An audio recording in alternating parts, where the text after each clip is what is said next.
I was really intentional on being minimalist with the things that I got for my baby the first time around because I didn't want the extra stuff. I didn't want to spend the money on it. I didn't want to deal with it if I didn't need it. You guys know that. But even still, there are some things that I ended up not using the second time around with my second baby that I did claim to be essentials with my first. So here I am to share with you all the mistakes I made. Well, not mistakes, just priorities change, different babies need different things, and I want to share with you things that I didn't end up using this time to hopefully give you a better viewpoint on what your essentials might be. The first thing that I did not use at all this time around is a nursing cover.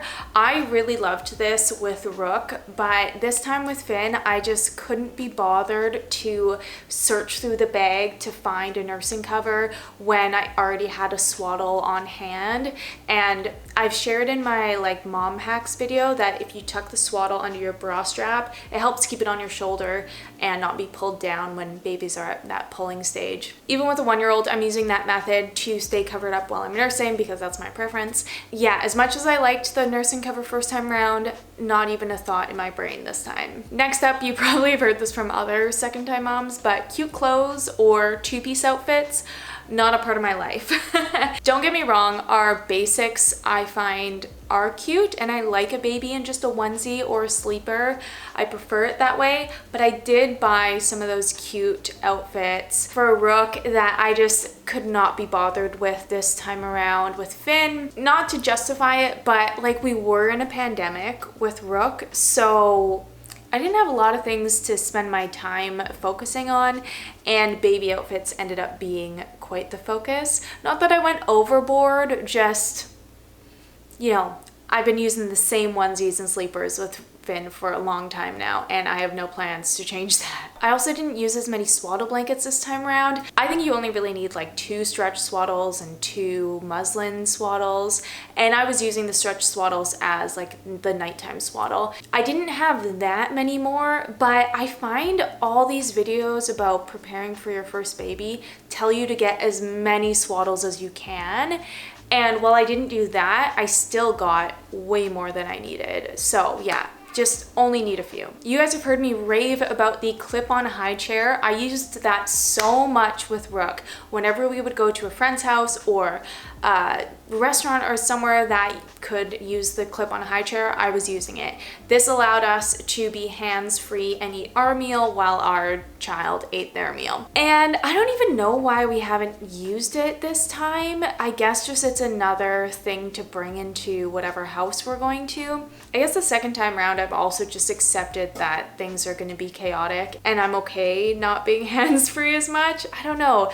I'll just have Finn on my lap and feed him while I eat. Maybe I'm just better at multitasking now, but I still like the clip-on high chair, just haven't used it once with Finn because it's, again, an extra thing that I can't be bothered with. We also haven't used our stroller bassinet. I used it a lot the first time around, mostly because it was our nighttime sleep bed for Rook as well. If you remember, we went through quite a few bassinet options. It was quite the struggle, and we landed on that. This time I've just been keeping Finn in the car seat that adapts onto the stroller, and we throw the second seat on there for Rook if we need it. Obviously Finn's too old for the bassinet at this point, but when he was a newborn, still was not a priority. Next up is the jolly jumper. I loved this with Rook. It was so cute the way he would jump as any baby does.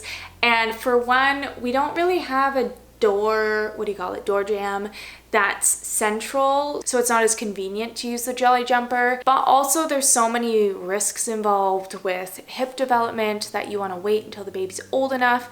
So again, something I haven't thought about. I also don't need as many things to entertain my baby this time because I have the toddler and they play together, so I just haven't even thought about bringing out the jolly jumper. I haven't used a breast pump either. To be fair, I'm missing a part of my manual breast pump, so I haven't even been able to if I wanted to. But I have a little bit of a freezer stock from using the Hawkeye in those early days if I need the milk. I really am just lining up my life right now to be available to nurse when Finn needs it. And in knowing that breastfeeding is short term, I can go on trips later on. Right now, I'm just going to focus on exclusively breastfeeding. I also had an electric nail file as one of my essentials. And to be fair, it's very scary clipping babies' nails, But I found that using clippers is just faster than the nail file because, I don't know, the nail file is so gentle that it takes a while to actually get the nail ground down. And I'm, more confident this time that I can use the clippers with a newborn at, until this point and onwards. I just haven't reached for that thing. I also haven't used the open cup at all. Maybe I've used it once. We have it out. I loved the easy peasy open cup for Rook at teaching them how to drink out of an open cup, but it's not an essential. It's a skill your kid will eventually learn. I really did love using it the first time. Again, especially being in the pandemic, I could put all my focus on little things like that, and now I'll just take my cup and let Finn sip out of it if he needs practice. I don't really feel like it's that important that he learns to do it with a little tiny cup on his own. I didn't do that as a baby, and I have learned how to use cups just fine. So yeah, we don't use any hairbrushes. I bought the cute little bamboo hairbrush set that has the soft bristle brush, the hard bristle brush, and a comb, I think. And I have 2 boys. We don't brush their hair. I think that's all I need to say about that.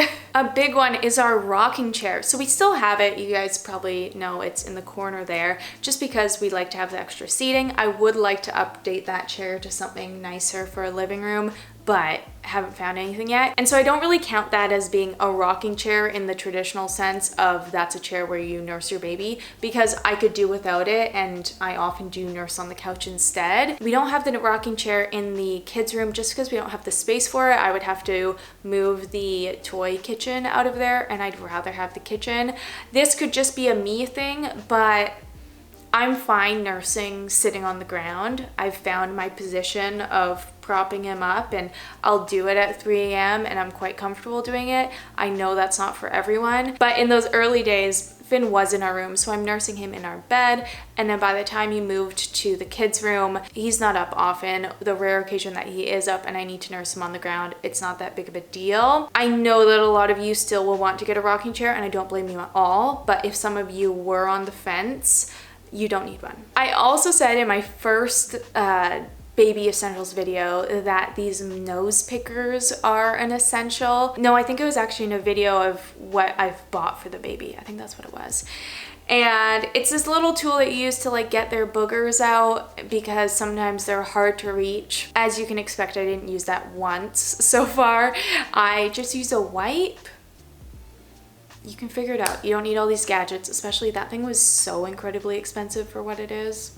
Insane. Last up are washcloths. I have the same ones from when I had Rook, and I haven't used them at all for bath time with Finn, just because, I don't know, I grab a tea towel and put that on him to keep the warm water on him in the bath, and I just use my hands to clean him with some soap, keeping it simple.